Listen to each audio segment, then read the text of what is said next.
Šalčininkų rajone Dieveniškių istoriniame regioniniame parke yra Renesanso laikotarpio Norviliškių pilis. Istoriniuose šaltiniuose Norviliškės pirmą kartą paminėtos XVI amžiaus pabaigoje. Teigiama, kad pilį pastatė turtingas pirklys Vaitiekus Šorcas, įsimylėjęs ir vedęs vietos grafaitę Daratą Zenovičiūtę.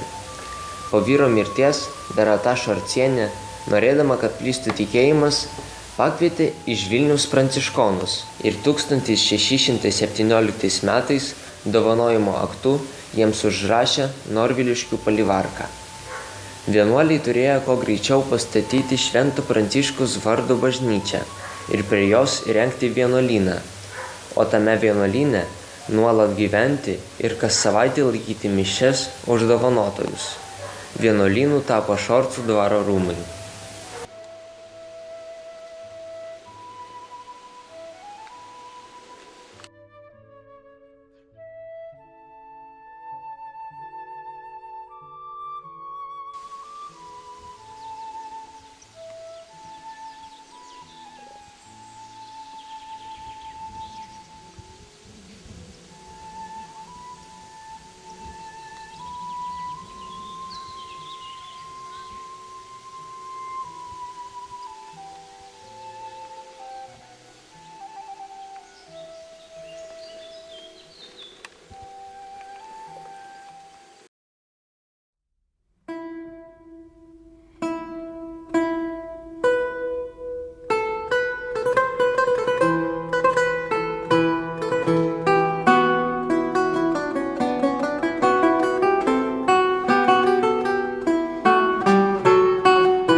Darata dovanojo ne auksą, ne deimantus, o gražią garbingą pilį. Kai vėjas pakils ir lietus palys, tave ją apsaugos nuo šalčio, nuo vėjo. Nors verkia iš skausmų siela, tave turiu palikti mielą. Ant juodbėrio žirgo šarvais apginkluotas, išjosiu tėvynę apginti. Tu pažadėk ir meilę ištesėk, kad lauksi, kad niekad nepamirši. Vaitiekau, išeini, krūtinė drasko skaudžiai ir vėl kaip siena stovi nežinia. O aš verkiu, bet tave sunku gyventi. Ta meilė niekad neužges, nebent gyvybė mano. Aš pažadu, aš lauksiu ir mylėsiu, visur ir visada.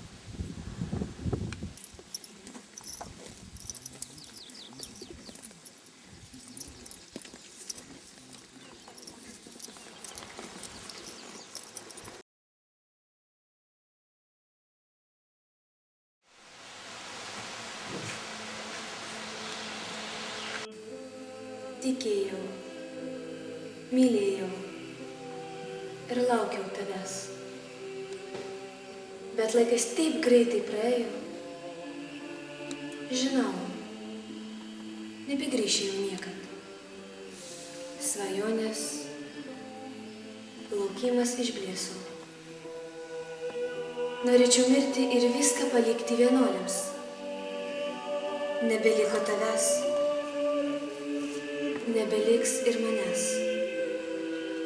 Tad turtą aukosiu.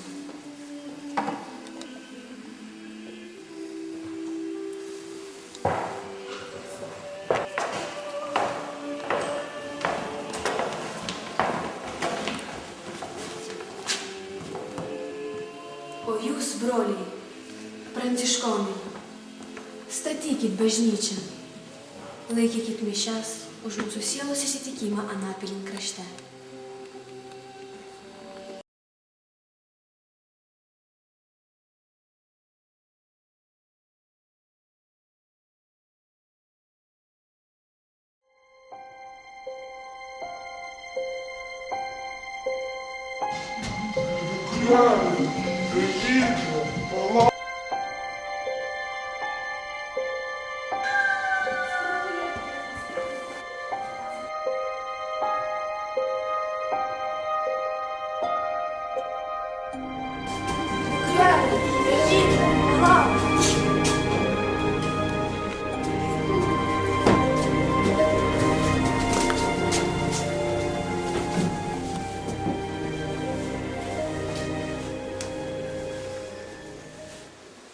Dukrelė, paseksiu pasaką įdomią. Gyveno čia pranciškonas, įsimylėjo merginą gražią, todėl išjojo popiežiaus leidimo atsisakyti vienuolyno. Praėjo metai, jau 2, jis dingo Romoje toli. O kas ši mergina? O ji laimingiausia pasaulyje mama.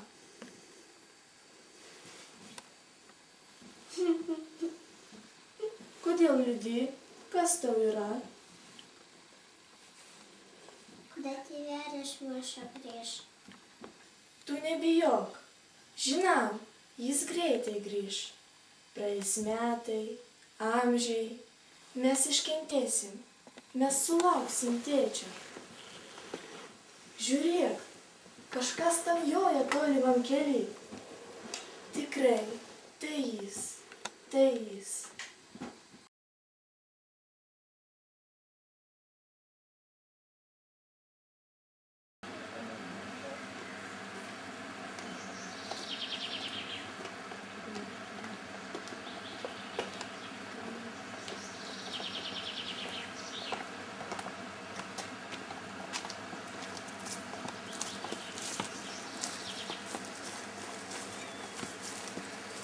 Vienuolyną uždaro, o mus laukan išvaro.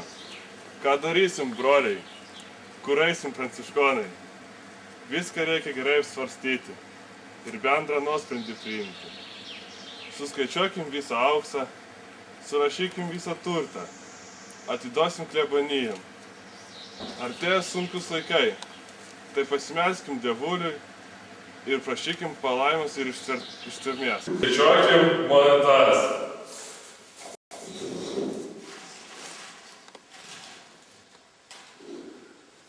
18 000 auksinių.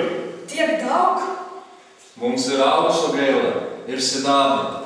Niekam jo neatiduosim. Paslėpkim katilėlį, užkaskim jį į tunelį toli.